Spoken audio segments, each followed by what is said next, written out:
I promised you today that we would have the best lecture of the course, which is true. And what is actually true, I don't know whether it'll be the best lecture, but it's about the best topic in the course, and one that is incredibly fascinating. And in particular, we're going to talk about what happens when those timing constraints that you've learned about for building these synchronous machines are violated. And it's going to turn out that some of the time in computers, because they interface with the real world, we are forced to violate those constraints. And we're going to understand a little bit about stuff, even going down to basic physics, about what it means when those constraints are violated and how they resolve.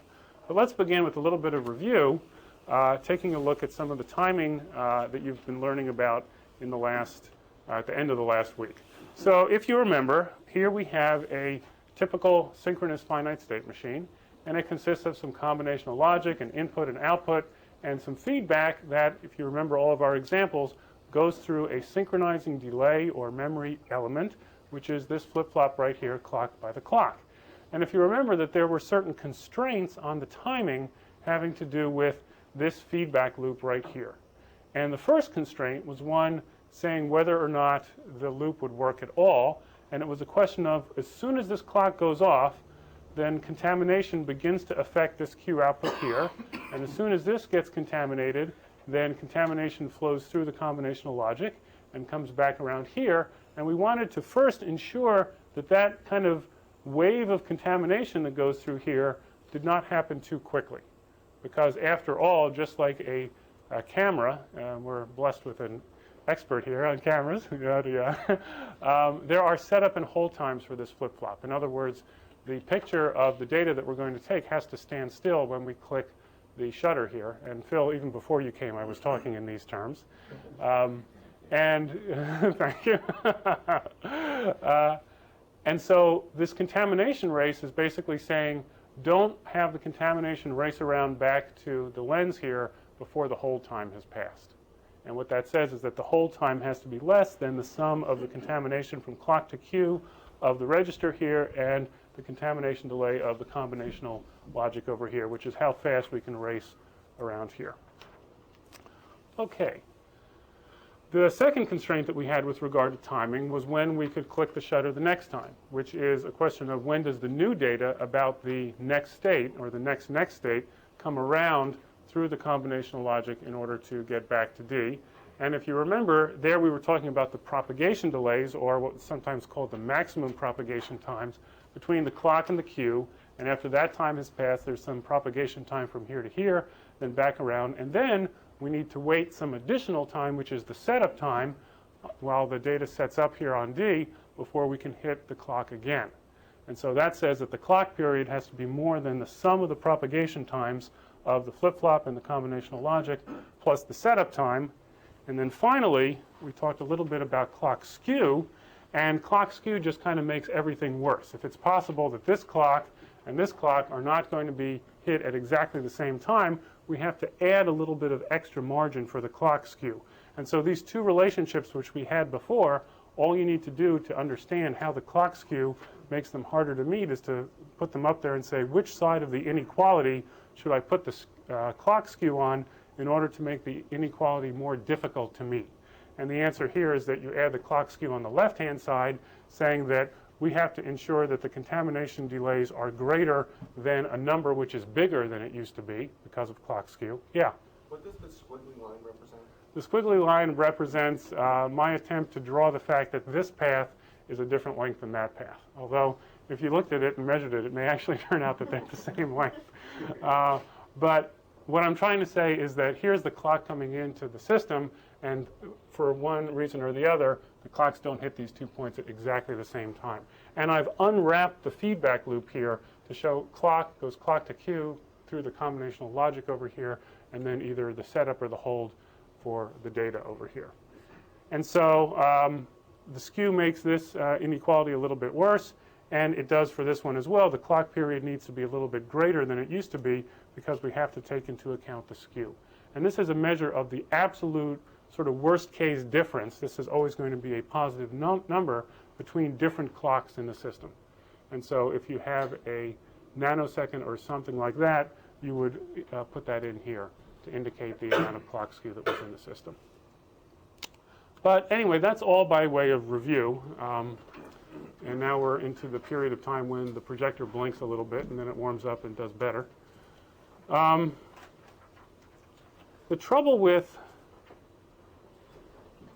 these setup and hold times is that we can't really guarantee that the system is going to obey them all of the time. In particular, here's our finite state machine. And we know that we may run into trouble if we feed it an input here that after it propagates through the combinational logic here may affect this data during the setup and hold time.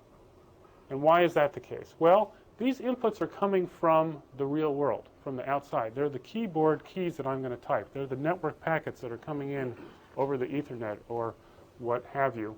And we don't really have control of the relationship between the clock that's clocking the synchronous system here and the exact time of arrival of events from the outside world. And so if our finite state machine, you remember we did the example of the Coke machine the other day, if the nerd who comes up to the Coke machine presses the Coke button, the nerd is not going to sit there with a stethoscope or any other kind of scope and observe what the clock is of the system and push the Coke button just at the right time so he does not violate the setup and hold times of the flip-flop. It's possible that he's going to try to affect an input here and that will propagate through here and come in here just at the wrong time, just when the clock is going off. In other words, inside of the window between the sample and between the setup and the hold time. And so what are we going to do to fix that? Well, we talked before about adding flip-flops to the output of the system to get rid of glitches here and to get rid of hazards on the output. It turns out that one of the ways that you fix problems with an input here causing a change here during the setup and hold time is you put another register on the input. And here's the idea. I know from the previous diagram, the unwrapped loop, that if I set up a chain of a register and combinational logic and another register, that I can go ahead and clock these all at the same time and I'll obey the timing constraints. So if I have a problem with the timing constraints on this wire being bad, I'll just put a flip-flop there, and since I clock this one and this one at the same time, when the clock goes off on both of these, the amount of time it'll take the data to get here will be the same, and so therefore I will meet the setup and hold times going into here. And the same way going out to this output register over here. I'm clocking all three of these guys at exactly the same time. They're all in sync with each other, plus or minus the clock skew, but we saw how to deal with that before. So this sounds great, except for one thing. What is wrong with this picture? Have I really solved the problem of this input changing asynchronously with respect to the clock? Have I really solved it? You just backed it up a step. I just backed it up a step. That's right. I've just passed the buck to this flip-flop right here, and it may still be the case that the input here will change on this D input during the setup and hold time of the flip-flop with respect to this clock. This clock here is sitting there running at some frequency all on its own, and the input can come at any time. Now, I've solved it a little bit. Here's what I've made better than it used to be. I've at least simplified the problem. I've made what is wrong with this thing kind of stick out like a sore thumb now, because it's not kind of hidden behind a layer of logic on the input here. You remember that this logic here, unless I'm very careful, could have hazards in it. It could be the case that if I make a change here, this guy here is going to go through all kinds of glitches between the contamination delay and the propagation delay of this combinational logic right here. And it may be the case not only that we violate the setup and hold times here, but that we ask this guy to take a picture of data that is crazy, that is wrong, because this data here will be in flux during that time and may have a value that is neither appropriate for the old value of the input or the new one. Now we're making it a little bit better. We're saying, okay, this data here, if this flip-flop somehow miraculously does its job, will at least be clean, and so we don't have to worry about the hazards inside of here, but we still have the problem that this guy here itself may be asked to sample the input during the setup and hold time. But at least it's only sampling the input. It's not sampling a possibly hazardous combinational function of the input. So we've made it a little better, but not much better. So the question is, what do these things actually do? So let's take a look at the simplest case of all. We're going to use a 1-bit flip-flop, and we're going to have a clock on the bottom over there, and we're going to have a D input on the left, and we're going to look at what actually happens if that D input is changing near the time that the clock goes from low to high. So over here on the left, you'll see the D input. I don't know if you can see it well from the back. The D input goes up a little bit before the clock goes from low to high. And as a result, what should we expect to happen? Well, it's going to try to snap a picture of this thing when the D is high. And so what we kind of want this thing to do is whatever Q was before, we want it to go high and to store a high value because it's sampling D when it's high. Now, what if D comes a little bit after the clock, like this case on the right? In this case, the clock went from low to high before D went from low to high, and so we want Q to give us the answer that D was low. And so if we step back a minute and ask ourselves, what is this thing really trying to do? The answer is it's trying to arbitrate between the clock input and the D input. Which one came first? Did the clock go from low to high first, or did the D input go from low to high first? And where we're running into trouble, if we think about it, is when the D input is changing too close to when the clock input changes, and we're asking this thing to discern a race between these two edges, one on D and one on clock, that becomes, to use a word that we've heard a lot in the times now, too close to call, right? What if it's too close to call? What if it's during the setup and hold time? What is this thing going to do? But it's important to understand that this function of taking a sample of a potentially changing input is exactly the same as trying to decide which came first, D or clock. Okay? Now, well, what happens? The specification that you get from the book says absolutely nothing. It just says if this D input is changing during the setup and hold time around the edge of the clock, all bets are off. Okay? It's not that the thing's going to blow up, but it doesn't give any guarantee at all about what it's going to do. Well, it turns out that this problem is not very new, and it didn't start out in the digital age. It actually started, or was talked about back in the 1300s by this philosopher named Buridan. And I won't go ahead and read all this stuff, but the story is that you've got this donkey, I'll call it, and he's sitting here, and you put two bales of hay, one on one side and one on the other, that are equidistant from the donkey. How does the donkey decide which one to go to? The donkey feels smells the smell of the hay from this side, smells the smell of the hay from the other side, and in its little brain, it's kind of weighing the scales, right? Which is more and which is more. What does it do? And what Buridan hypothesized was that the donkey might starve to death. Sitting there in indecision, sort of like trying to decide on a president, right? Nothing will ever happen.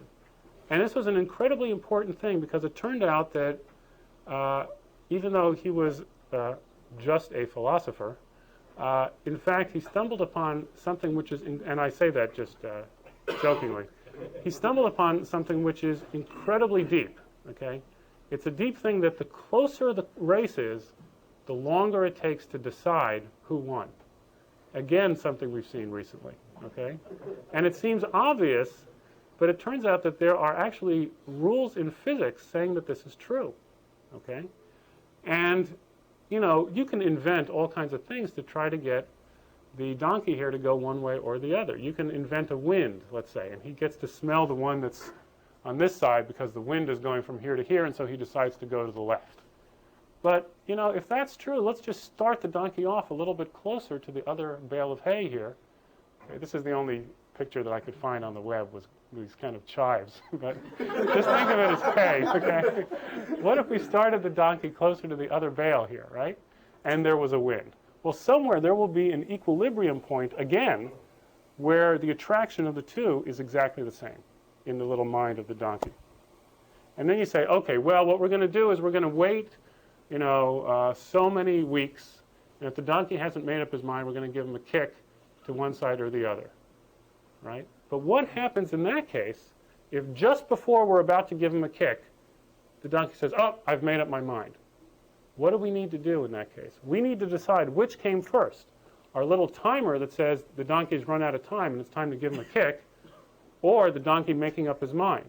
And that problem is an arbitration problem. Which came first, the donkey making up his mind or the donkey running out of time?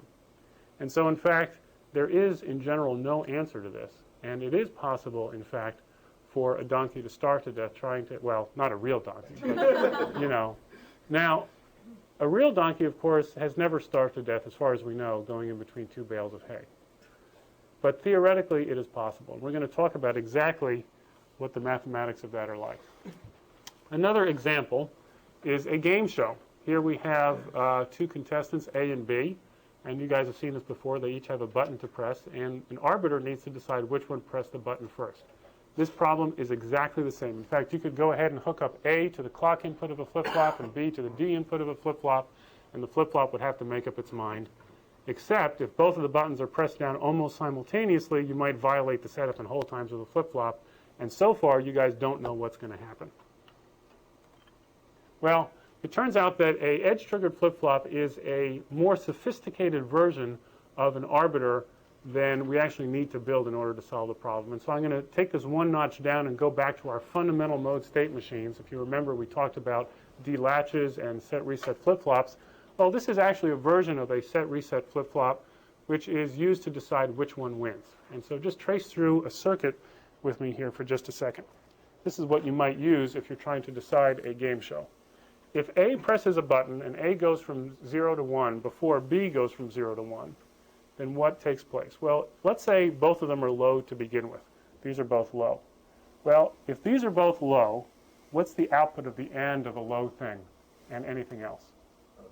Low. Okay, so these are both low, and they both cross around like this. Beautiful circuit with symmetry. And they go to an inversion, which is high. So both of these sort of have high inputs right at the input to the AND here. Now let's say A goes high first. A goes high first, and both of these inputs to this AND are high. What happens? It says, okay, A wins. And then that high value propagates around here, comes to this bubble over here, which inverts it, and then the input to the AND is low. And therefore, will it listen to B after that? No. So A gets to basically shut off the gate for B and say, I win. B, of course, it's a symmetric circuit, so if B happens first, B gets to shut off the gate for A, and B wins. Sounds great. What happens if both of these guys go off at the same time? Well, let's draw the circuit here.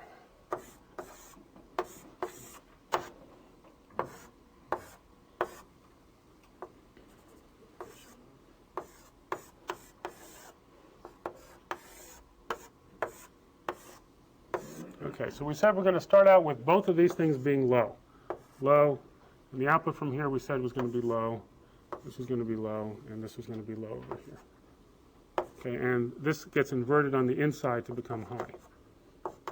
Okay, now both of them are going to go high at the same time. And just taking an extremely crude model of time, where time is just going to go in steps with the letters on the board, let's say they both go high at the same time.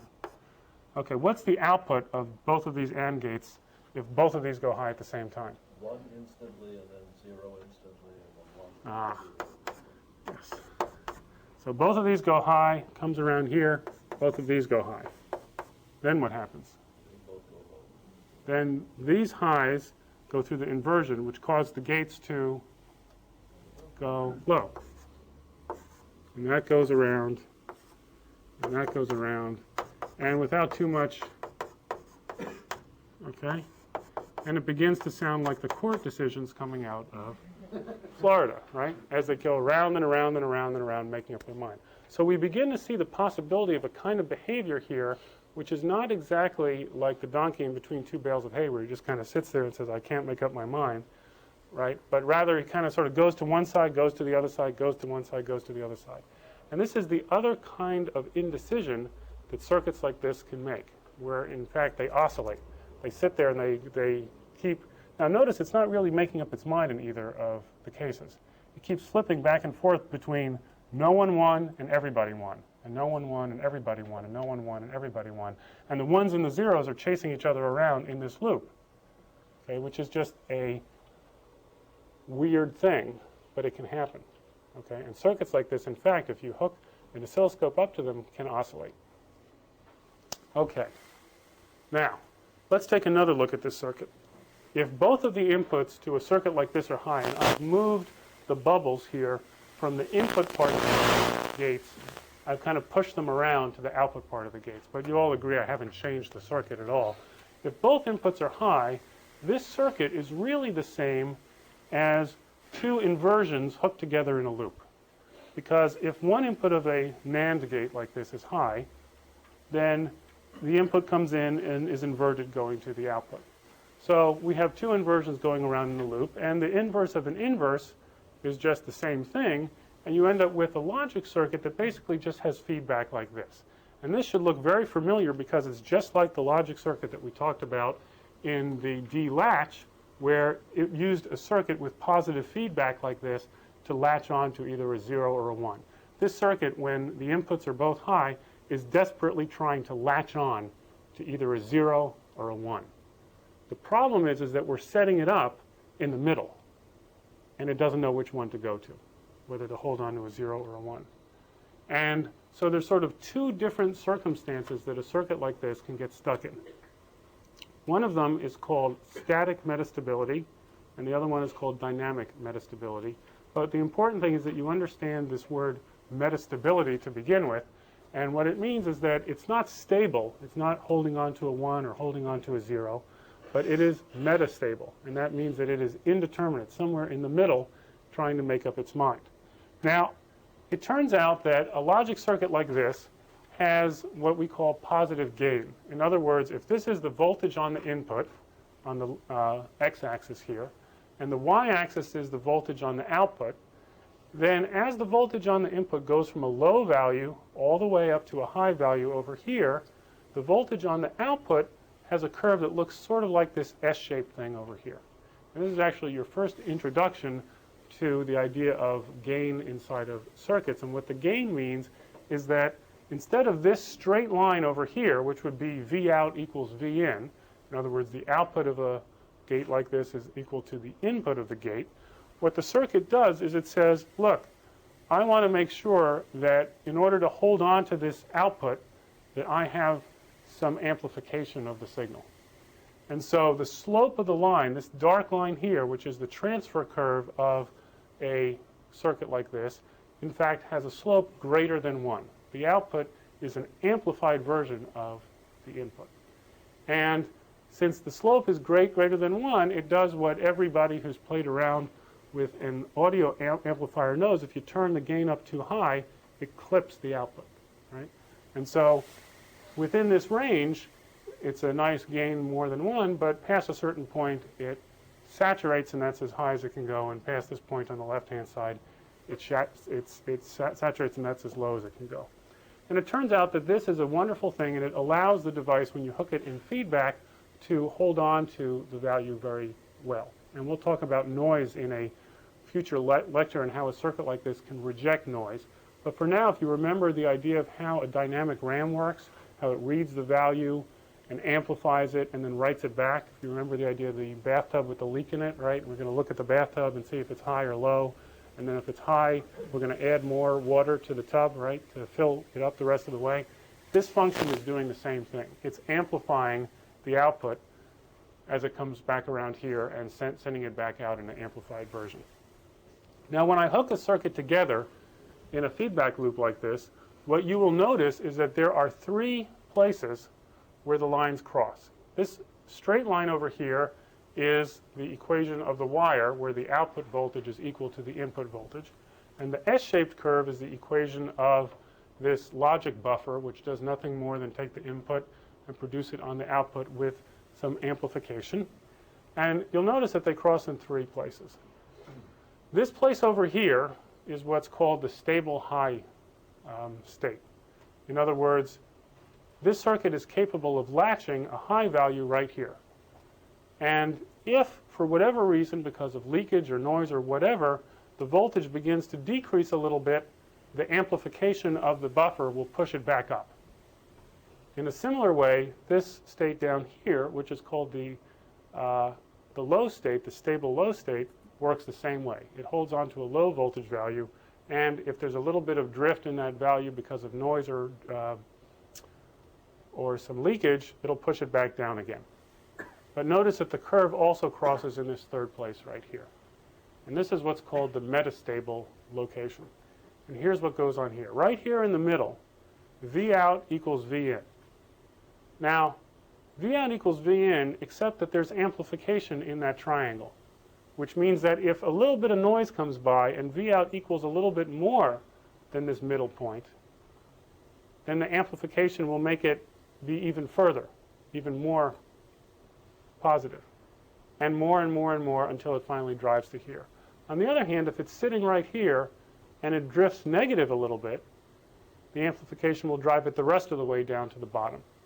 Now, if you don't like circuits, let's think about the donkey again. The donkey is sitting in the middle between these two succulent bales of hay, right? A little bit to the left, a little bit to the right, right? If for some reason you go up to the donkey and just push him a little bit to the left, what happens? The bale of the hay on the left now is stronger than the bale of the hay on the right, right? So he drifts even more to the left, right? And the closer he gets to the left, the more the attraction of the left is greater than the attraction on the right. So he moves even faster to the left, right? And you would expect that as a function of time, he might start out kind of really slowly going off to the left, but the stronger it got, the faster he would move towards it until he's sitting there eating it. The same kind of thing might happen over on the right. And again, there are two stable places with the donkey eating a bale of hay on the left or a bale of hay on the right, and there's a metastable place where the donkey is in the middle and can't make up his mind one way or the other. And this works exactly the same way.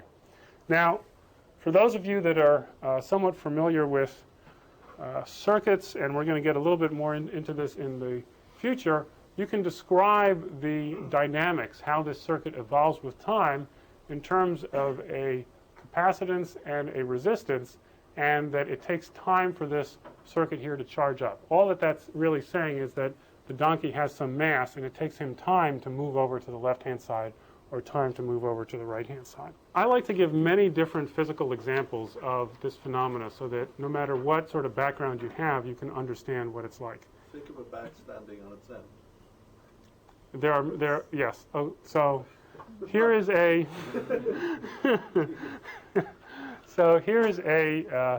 inverted pendulum, which is yet another example. And so we can think of a pen like this standing on its point, right? And which way is it going to fall? Is it going to fall to the right, or is it going to fall to the left? And the answer is, if it's right here in the middle, supposedly it can stay there for a very long time because the forces are exactly balanced, and then it can eventually fall one way or the other. And if you think about the potential energy of the mass sitting on top of the stick here, it is the greatest when it's straight up and down, and it's the least when it's leaned over to the right or it's leaned over to the left. So in fact, there is a hill here in energy that has a crest right here on the top. And I can think about the state of the system as a little ball sitting on top of this hill. And how long can the ball stay at the top of the hill? Let's say the hill is a perfectly smooth thing and the ball is a perfectly smooth thing. Now I know if I start the ball here over on the right, it'll start out slowly, but eventually it'll go faster and faster and end up in this state on the right. And if I start it out on the left, it will do the same thing going on the left-hand side. But theoretically, I could start it out exactly in the middle of the hill, and it might balance there forever, just like the donkey in the middle, or perhaps the flip-flop. Well, let's take a look at exactly what the physicists say about this thing. There's a certain principle called the Heisenberg uncertainty principle. Now let's see, do we have any physicists here? Anybody that actually knows this stuff? Okay, so what does this basically say? In order to actually know the state of a pendulum like this that's standing up, we actually need to know two things. We need to know both its position and its speed when it's up at the top there. And it turns out that the Heisenberg uncertainty principle says that we cannot know those two things sufficiently accurately to place a upside-down pen like this in a position to balance longer than a certain length of time. And I think for a typical pen, it's like 10 seconds or so. Okay?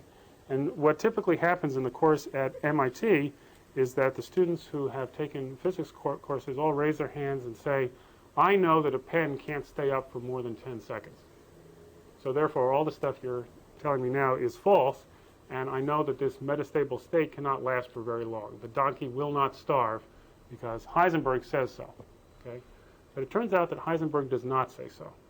What Heisenberg says is I cannot know the position, or actually the position and the momentum, which is another way of saying I can't know both the speed and the position of the pen sufficiently accurately to guarantee that it will stay up for more than approximately 10 seconds or so. Okay? In other words, I can't, as somebody on the outside, say, I promise you I'm going to place this pen with my fingers here, even if my fingers were perfect, in such a way that when I let go of it, it'll stay up for more than 10 seconds. I can't guarantee that. On the other hand, it doesn't say, Heisenberg does not say, that it might not stay up for 3 years, or for 10 years, or for 1,000,000 years. Okay? Nothing in the uncertainty principle says that a metastable state may not, in fact, last forever. And so when you come across this thing, and it's a typical sort of things that's taught in physics courses when they talk about that, is how long can a pen stay up? They talk about how long can you guarantee a pen will stay up, not how long might it stay up. So, okay. So we're learning a little bit about this arbitration problem. The arbitration problem seems to be a problem where we're trying to build a device that is going to give us a correct answer as to who won, who came first, either contestant A or contestant B. It's measuring the time between A and the time between B when they went off. But you know, when you see that it becomes hard to decide if the time difference is small, if the time difference is near zero, another thing that you may be tempted to do is to say, look, I'm willing, if the race is really close, to say I don't care what the answer is, as long as all the votes are. Oh no, wait, that's a different thing. I am willing. This is the perfect time to be teaching this because it's absolutely true. No, one of the things that you might say is that I expect that the inaccuracies in the button mechanism, the inaccuracy in the time delay through the circuit, will make the process fundamentally impossible to decide fairly if the time is within a certain margin. The same as with the votes, right? Certainly the race is within the margin of error, right? Well, you may be willing to say, I'm willing to relax the constraints on building an arbiter by saying it's okay if I say the following thing. If the time difference is less than a certain margin, t sub margin, then it's okay if the arbiter picks a random result. Sounds good, right? Who's going to be able to tell the difference? No one, right? Okay. Do you think that this solves the problem? In other words, if we tell the donkey, you know what? If you are having trouble deciding, it's okay if you flip a little coin in your little head and choose at random either the left bale of hay or the right bale of hay. You think that can solve the problem? In other words, but some cases we're going to be on the border of that particular. that the coin might flip and land on its edge. Or not. Is it on the margin or not? Absolutely right, because we won't be able to tell whether or not we're within the gray zone or whether we should give a definite answer. So we insist the donkey be accurate if he's by a certain amount to the right of the midline, and be accurate if he's past a certain amount to the left of the midline. But if he's in the middle, we allow him to come up with the wrong answer, and that doesn't even make it easier to do. And so that's an amazing thing, because it turns out that it is impossible to build this thing called the perfect arbiter. Here's the definition, the formal definition. First of all, we have a constant called t sub margin, which is this amount of accuracy that we demand. And furthermore, we have a finite thing called t sub pd, which is the propagation delay of the arbiter. And we say that if t sub a minus t sub b, the time of arrival of event A and B, are greater than t sub margin, the absolute value of that. So if one is before the other more than t sub margin, we insist that the output be correct. It's okay for it to give any output if we're less than or equal to the margin, but we also insist that the arbitration take a finite amount of time, t sub pd. And guess what? It turns out that as far as we know, it is impossible to build an arbiter like this. Okay? which is an amazing fact.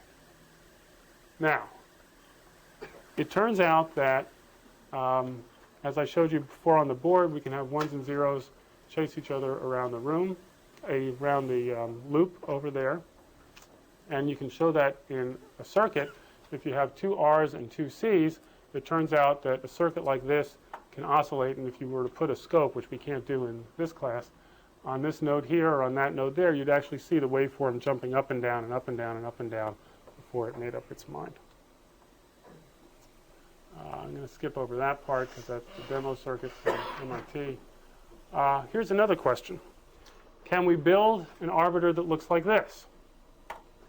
An arbiter takes in A and B, and it tries to decide which came first, A or B.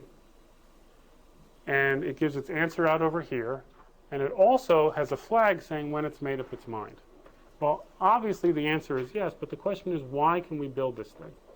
And if you think back to the example of the donkey in the middle or the pen that's standing up like this, the answer is that it's obviously easy. You just wait until the pen hits the ground one way or the other, or the donkey moves to one bale of hay or the other. And as soon as you see that that has taken place, you say, now it's done, and you raise the flag here. So it is possible to build this asynchronous arbiter, the one that has no fixed time limit on how long it should take to make up its mind, but it's not possible to build one that has to give this done answer within a finite amount of time. Okay. How do we, in practice, actually take care of this issue? Well, I just showed you that we're going to put a flip-flop in front of the FSM that's clocked off of the same thing. What we're going to do is we're going to say the clock goes off here. If this input happens to obey the setup and hold time, then everything's fine. We have no reason to think that there's going to be trouble in the first place. But if the race is too close to call and the input over here violates the setup and hold times of this thing, then we know that this device here may enter the metastable state of sitting there in the middle saying, should it be a 0 or should it be a 1? Or it may oscillate, saying 0, 1, 0, 1, 0, 1, 0, 1. But we also know that like the donkey, like the pen standing on the top here, the circuit will eventually end up in one or the other, although we can't bound how much time that's going to be. It will be attracted to one of the two stable things of the 0 or the 1. So what do we think about the probability that this circuit is going to mess up? Well, the answer is it depends how fast the clock is. Because once the clock goes off, if we waited around for a long time before we supply the clock again, in other words, before we expect this FSM to make use of the answer that comes out of this thing, we will give time for the donkey, for the flip-flop here, to make up its mind, for those ones and those zeros to resolve. Now let's talk about how the ones and the zeros might resolve over here. Why would this ever end up in a nice state, either high here and low here, which means that this top guy won, or low and high, which means that the bottom one won? Why would that ever happen in a circuit like this? One of the electricity going around in one path may be a little bit slower than one on the other. Right. It may be the case that the time delays in the circuit are not exactly the same. And actually, again, think about this. If both of these are high, and these are staying high for the rest of time, right?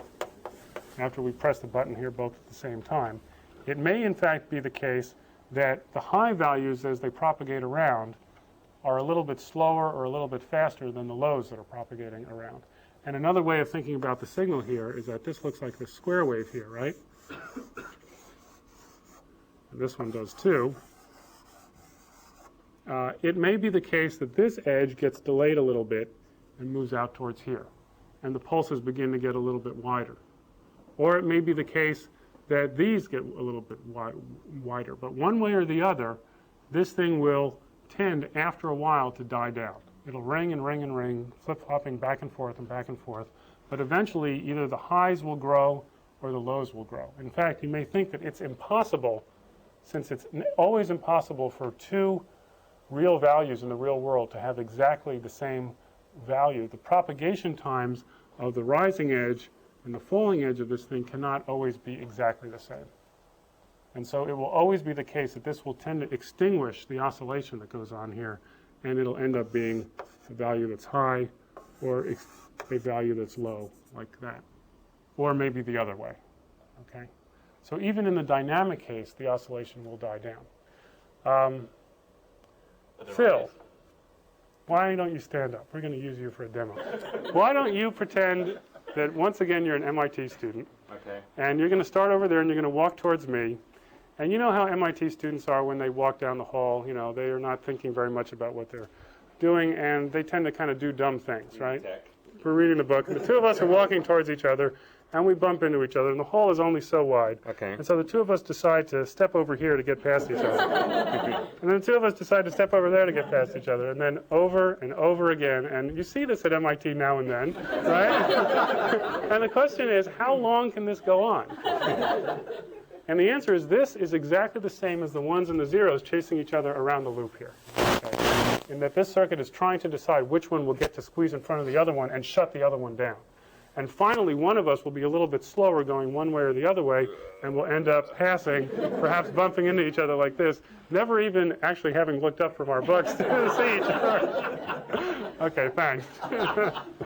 Okay, but that gives you an idea of how the ones might win out over the zeros, or the zeros over the ones. And of course, it's not the case, however, that that says that it's a way of guaranteeing that we'll get out. We may be stuck there forever. It all has to do with the exact time that we hit each other like this, exactly where we were with respect to each other. And it is theoretically possible for a circuit like this to oscillate forever if we happen to start it out in just the state where it's balanced between going one way and going the other way in a dynamic sense. Okay? Does that have anything to do with the one that wins out in the end isn't necessarily the one that came the slightest bit ahead of time? Is it? That's absolutely right. And in general, you might think that the more A leads B, the more the circuit should say A wins. But as soon as they come very close to each other, things begin to depend on all kinds of stuff.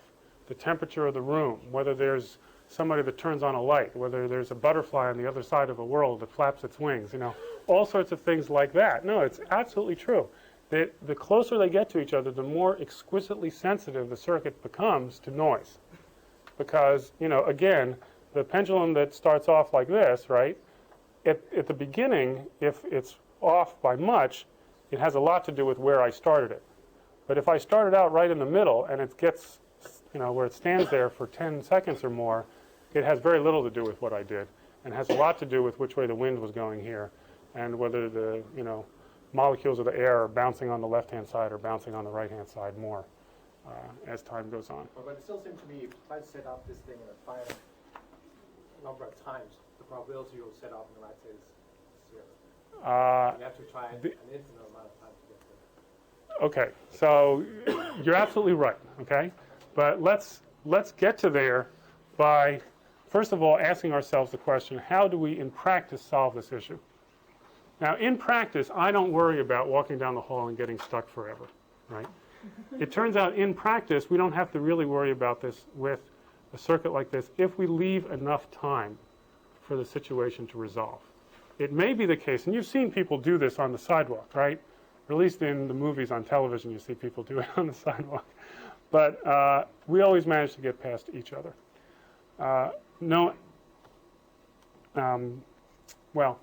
So if we leave enough time from one clock to the next with a circuit like this, we can be guaranteed that this thing, well, we can't be guaranteed, but we can think that this thing will have enough time to resolve the issue before we clock the next one. So let's actually take a look at the mathematics that have to do with how fast this circuit will evolve over time. Now, I know that many of you do not have a background in circuits, but I think I can teach you enough during the time now so that you'll understand how this thing works.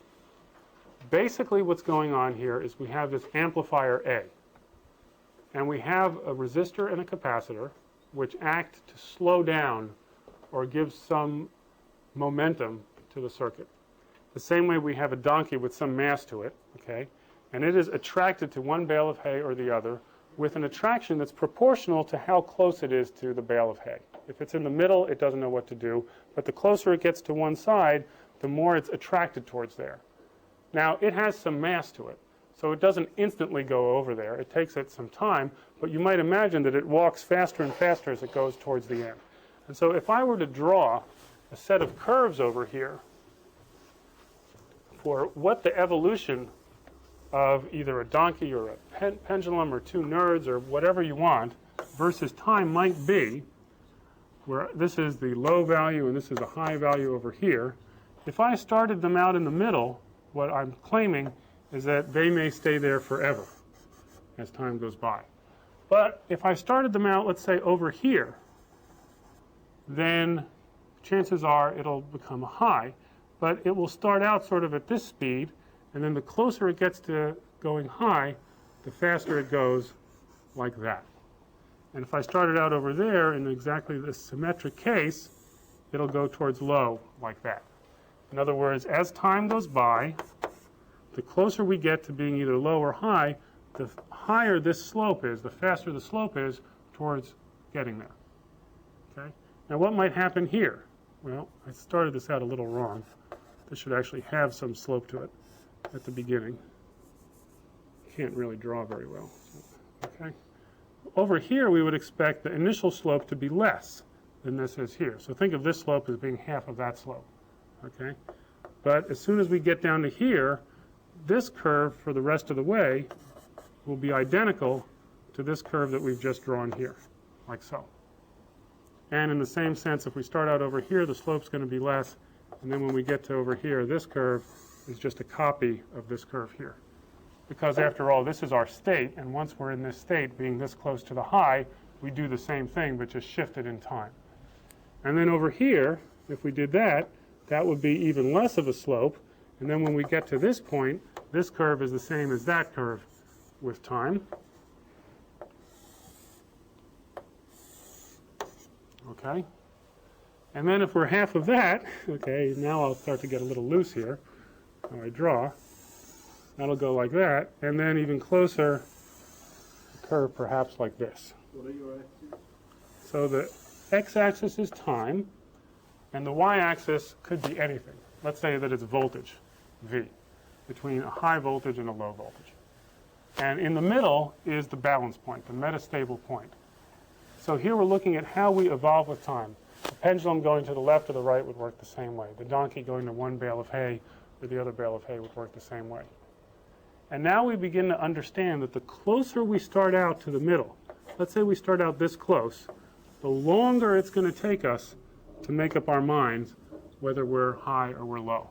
If we start out further away from the middle, we can find out fast who won, whether we were closer to one side or closer to the other side.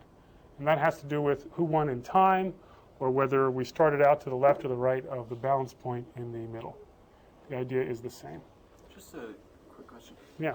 Statistically, is each voltage interval as likely to occur as another? That's a wonderful question. So if that was broken into 10 intervals, would the middle 10 be just as likely? That's a great question. So in fact, what we're going to assume is that our digital signals sort of look like this. Here's a high, here's a low, and here's a time when they transition from high to low.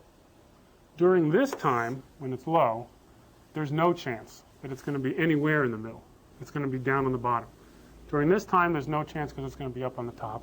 And during this time, statistically, since it's making an even change from one to the other, we're going to assume that the chance that it's anywhere along this line is equal. So it is an even. We're going to assume that during this fraction of the cycle, it's equally likely. Okay. That fraction of the cycle is only a small fraction. It'll be a small fraction of the cycle. Yeah. Okay. It turns out that those curves that I just drew there are what are called exponential curves. Okay. They have a characteristic which exponential curves have, that the derivative of the function is equal to the function, okay, times some constant. In other words, the slope of the line here is equal to some constant times what the y value is. In other words, the more we get towards a higher value of y, the higher the slope gets in a linear way. Okay? And here, let's assume this is 0 here. The more negative we get, the more negative the slope is, the faster we go down. It's exactly the same as the donkey in between the two bales of hay. The closer he is to one bale of hay, the faster he moves towards that side, times some constant. And Not in a linear way, exponential. well, the slope is a linear function of how close you are to one side or the other. So this slope here is equal to k times whatever the y value is. Okay? Okay, all right. So in fact, what we have, I've just showed you this one, is a function that looks like this. We have an exponent of the constant e, which is 2.71828, times t over tau. Now t is time, and tau is what's called the time constant of the circuit. If t is big, it means that we take a relatively modest, slow way to get to one side or the other. It's still the case that the slope is proportional to how close we are to one side or the other, but that proportional constant is small. The donkey is very heavy, and he's not very hungry. Okay, so tau is big. Okay, so it takes a lot of time for t over tau to get to be a big number. But the curve is exponentially increasing towards the left or the right-hand side. On the other hand, if the donkey is lightweight and very hungry, tau will be small and this will be fast. And the Vn of t is equal to Vn of 0, where we start out, times this exponential e to the t over tau. And it has to do with the circuit gain here, 1 over a, but for right now, we can just think about that as how much amplification is in the circuit as it goes around the loop. And when you work out the math of this, what you discover is that the probability that you will stay in a metastable state for a time t is equal to e to the minus t over tau divided by a. And what that means is that I'm going to ask the following question. Let's say that I decide that I want all metastability to be over by time t here. Okay, am I using a capital T? No, a small t there. In other words, I want all of the metastability to be done by this time. Well, that's true for this curve. It's true for this curve. It's not true for that curve. And in fact, if I back up, if I say, what is V in, when I start out, V in of 0 is the time here that I start. It's true that between this time and, if I back this out here, this time here, for all voltages inside of this range here, those will take longer. Okay? So that's all that this is saying here, is that Vn of 0 is e to the minus t over tau going backwards from here. And from that, I can get, again, the question that I forgot who it was that asked it, that you asked, which is what is the probability that I will be metastable past a certain time? Well, if the voltage was going up and down and up and down and up and down, the nerd was sitting there pushing the Coke button over and over and over again, so that this voltage was always in transition up and down, then the probability that it's going to take more than this time is this length divided by that length, because it's equally likely to be in any of the places here on the y-axis. Okay? Therefore, the chance that it falls inside of this range is just this range divided by that range. Does that make sense? Okay, good. So the chance that a system will be metastable past time t is just this distance divided by that distance. Now, you have to take into account the fact that it will only be in transition a fraction of the time. And so that's what we take into account here. The probability that you are metastable after time t is equal to, first of all, the probability that you're in transition at all. So if 80% of the time you're not in transition, then only 20% of the time do you have a probability of being metastable. So that's why you multiply by the probability that you're in transition. And then you also have this a e to the t over tau, which has to do with what the probability is based on exactly how big this part of the curve is. Okay? And so, in summary, what you get is the probability that you are metastable is P transition divided by this amplification A of the feedback times e to the minus t over tau, because it's on the bottom over here. So e to the minus t over tau. What does that look like? Anybody know what that looks like? So some constant k e to the minus t over tau. That's according to the x-axis. So it kind of looks like that. Okay, it's getting closer and closer and closer to 0. Okay, it has a wonderful characteristic that if it was at a certain value here after 1 second, let's say this is f of t, this is f of 1, okay, if that was that value, what is f of 2? If it took 1 second to get down here, where is it after 2 seconds? It's going to be half of that, right? And then f of 3, half of that, and half of that, and half of that. So it exponentially goes down with every, so this is f of 1 over 2. Then after 3 seconds, where's it going to be? F of 1 over 4. So it's sort of geometrically decreasing every second of time that goes by. Now you guys all know how fast a geometric series gets big. Something that geometrically decreases gets small very, very fast. So every second that goes by, we cut down again the probability that it's metastable. And so that goes down very, very fast. And here's this function right over here. And it's possible to invert this function over here to put it in terms of time. And the question here is, how long will we have to wait until the probability goes down to a certain value, p of metastable? I won't go through the math here. It's actually not as hard as it looks. You guys can go through it afterwards. But what I will show you here is what the results are of that. So let's assume that we have a system that is being clocked at 100 megahertz. The flip-flop is being clocked 100 million times per second. That means that the time we have between cycles is 10 nanoseconds. And let's say that the waveform is spending 10% of its time in transition, and the gain of the amplification in the flip-flop is 10, A is 10.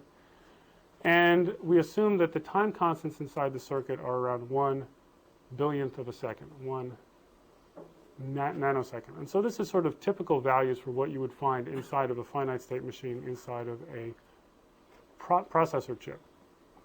And let's say that we decided that we wanted the chance that you're metastable to be the case that even though it's doing 100 million arbitrations per second, that I only want one of them to go bad every year, that I'm willing for my system to freeze up once per year, because after all, it's running Windows and it freezes up once a day anyway, right? So once a year is a good number to use. Well, the probability that any transition is metastable is going to be this 1 year, which is around pi times 10 to the 7th seconds, it turns out. This doesn't mean anything. This is a big joke. Okay, this is a Jerry Sussman joke. That 1 year turns out to be around pi times 10 to the 7th seconds. Okay, it didn't need to be. It just happens to be. And it's not really pi. It's 3 something. Okay, but if you need to remember how many seconds are in a year, this is roughly right. Okay, 100 megahertz is 10 to the 8th cycles per second. Okay, so you multiply these by each other and you get the probability of the metastability is you want it for any given cycle, if it's going to fail once a year, to be roughly pi times 10 to the minus 16 is the probability that any given cycle is going to go bad. Crank through all of the numbers and you say, how long do we have to wait for a flip-flop to decide its value if we want the probability that it will still have not made up its mind to be pi times 10 to the minus 16th? And the answer is around 31 nanoseconds. That's 31 billionths of a second. So if we feed this asynchronous input to the flip-flop, and we do it 100 million times a second, and we're willing for it to not have come up with the answer once a year, then if we only wait 31 billionths of a second after we give it the problem, it will come up with the answer every time except once per year. And once per year, it'll take longer. Okay, yeah, Where does this time come in since we're talking every 10 minutes? that's absolutely right. It seems that we're screwed, right? Because after all, we're clocking this thing so fast that this seems like a time that is longer. This may seem 31 billionths of a second, after all, is not very much time. Okay, even in dog years. But it is a tremendously long length of time in terms of a processor, for instance, that's going at 100 megahertz, or these days one's going at a gigahertz. This is 31 clock cycles for a gigahertz processor that need to be wasted while idling away, waiting for the flip-flop to come up with the answer. And while we're waiting for it to settle down with the answer, we could be doing other work. So we're going to have to figure out some way to fix this.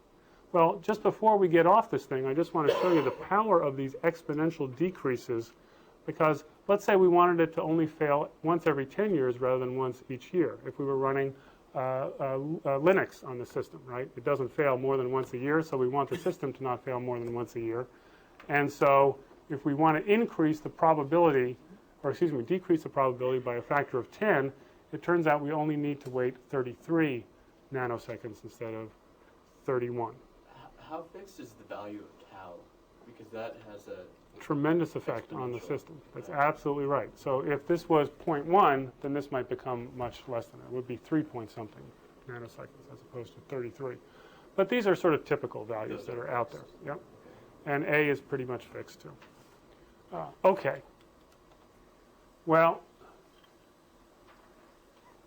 if we want to, we could wait even more than 33 billionths of a second. We could wait 100 billionths of a second. Because after all, if we're going to wait for 33 clock cycles, we may as well wait for 100, because that's a long time too, but not that long.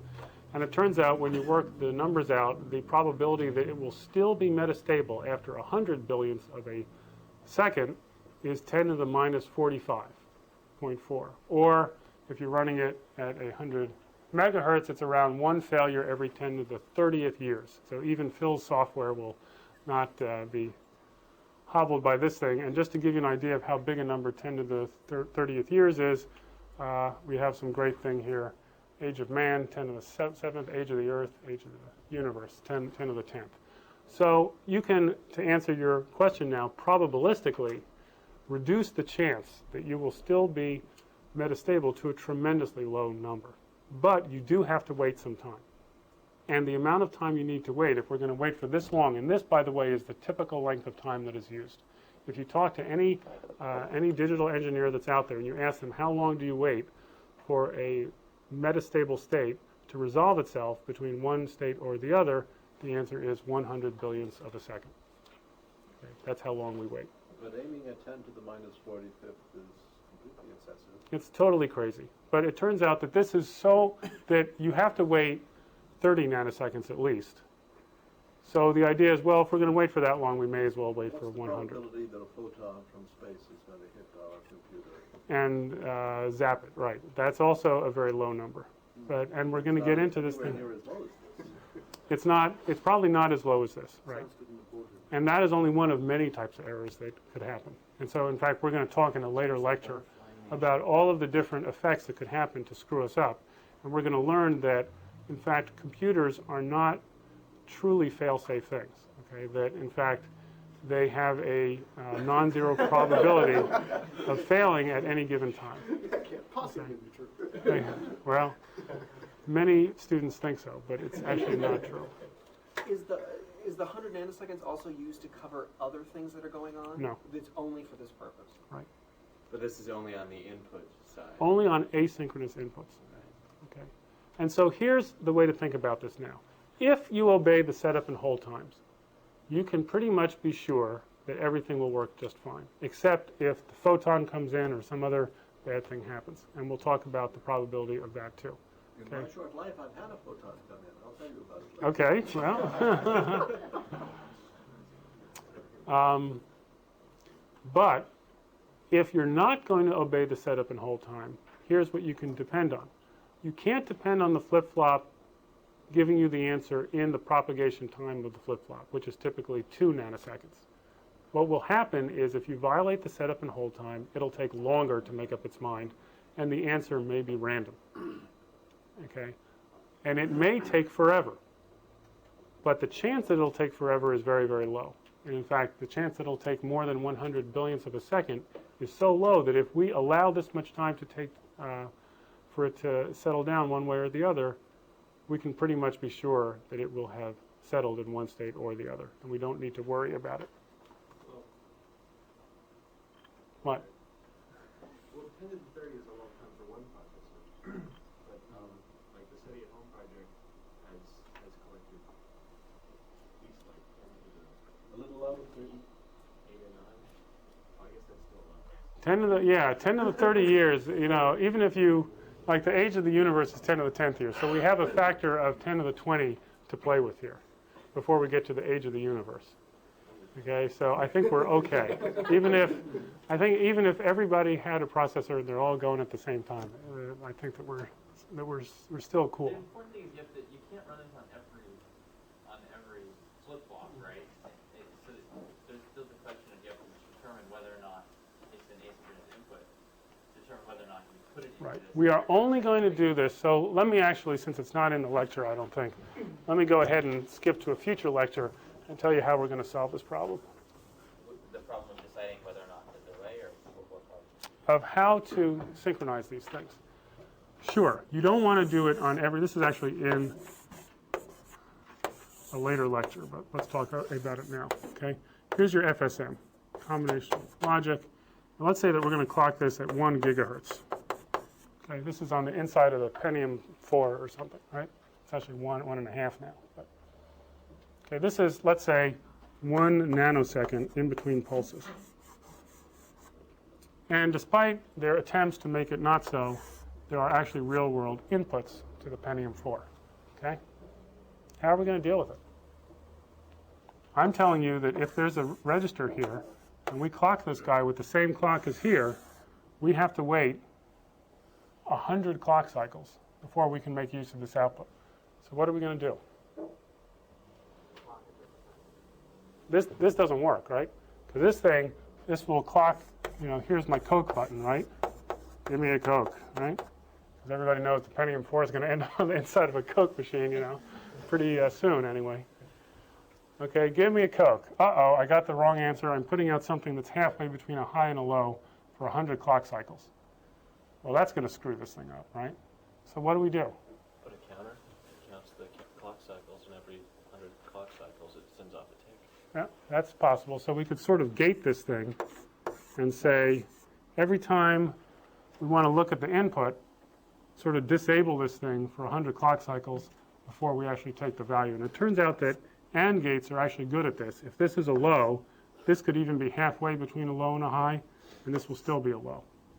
So I could turn this off for 100 clock cycles after the person has pressed the button to kind of wait for this thing to happen. And I could put a gate in here to not allow new button presses to come in during that time.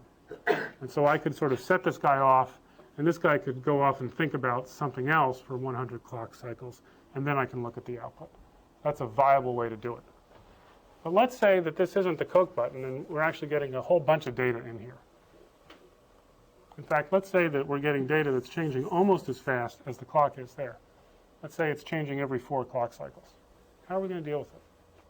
How do we synchronize this data to that clock? So we can't wait around and not look at the output for that long. Other ideas? Can we slow down the master clock at the same rate? Well, if we slow this thing down, then we don't get to say in our book that this thing runs at 1 gigahertz. True. So that's no good.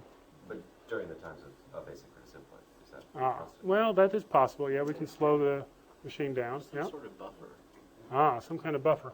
What if I were to put 100 flip-flops in a row here? In other words, make an assembly line, or what we call a pipeline, of flip-flops, all clocked by the same clock. Now, if you remember, the probability of this thing still being metastable after 1 billionth of a second is not sufficient, right? We have to wait 100.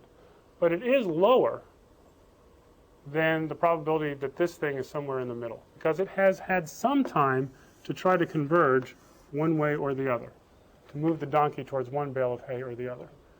Then we pass off the job to the next flip-flop. We say, okay, I've moved the voltage this far, and now I pass the job on to you. And now you move the voltage a little further. Now I pass the job on to the next one. Now you move it a little bit further, and by the time we get to the end of the chain here, we've had 100 clicks to do it, or 100 billionths of a second delay between the input and the output here, and the probability that it is still somewhere in the middle is extremely low. And so I can build myself a pipeline of flip-flops like there and basically hand off the task to the next flip-flop in the assembly line to get the job done. That's one way to do it. Another way to do it, which is equally valid, is I can have 100 flip-flops like this, okay? And I can have a decoder over here and a multiplexer over here, and I can basically be sort of doing a round-robin scheme like this, where these guys are only clocked at 100th of a second, and I basically go around and around like this, and each one of these takes a part of the job and takes 100 billionths of a second to get this done, but the next job is given to the next one 1 billionth of a second after it's given to this one. So I could give you a job, saying, start figuring this out. Then the next billionth of a second, I give you the job, and I give you the job, and then by the time I get around to you, I've gone through 100 students, and you've had 100 billionths of a second to get the job done. And so this is an alternative way of spreading out the job amongst 100 flip-flops. Okay, and both of these are in fact used when dealing with asynchronous inputs from the outside world, as well as the other methods of slowing down this clock here or gating it and just kind of being blind to it for a certain length of time. But you've got to do it. And back in the 1970s, in fact, as early as that, there was still debate as to whether you could solve the problem another way. And articles appeared in journals with circuits saying, aha, I have solved the arbitration problem, and here's a circuit to do it. And the next month would come a proof that that circuit can be metastable also. And it went around and around and around for roughly a year. And there's still no actual proof that you can't do it. Okay? There is a proof that if you assume the circuits are continuous and time invariant, which you guys may know about, then you can't do it. Okay? But physics is, kind of allows you to have more than that. And so there's still no proof that it can't be done. But so far, there hasn't been a circuit that can do it. Okay. Big question for the end of the lecture here. Is this an excuse for cruising a light? So the typical thing is, of course, the light changes from green to yellow, or depending how you drive, from yellow to red, right? And you need to decide whether or not you're going to stop or whether you're going to go through.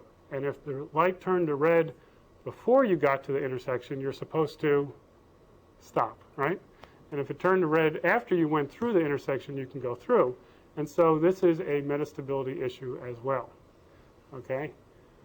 So the question is, can you use this as an excuse in court? You say, I'm sorry, officer, or I'm sorry, Your Honor, right? I was in a metastable state, and by the theory that I've learned in Ars Digita here, that one can stay in a metastable state for an indefinite length of time. And the yellow light is only on for 2 seconds, right? And 2 seconds is a long time, and the probability is very small, but it's not 0. And that's true. But of course, what does the judge say? You get 10 to the 30th years. Okay, great. Here's everything that we learned. I think I've been talking a long time, so I'm not going to go through this, but you all can read it on your own.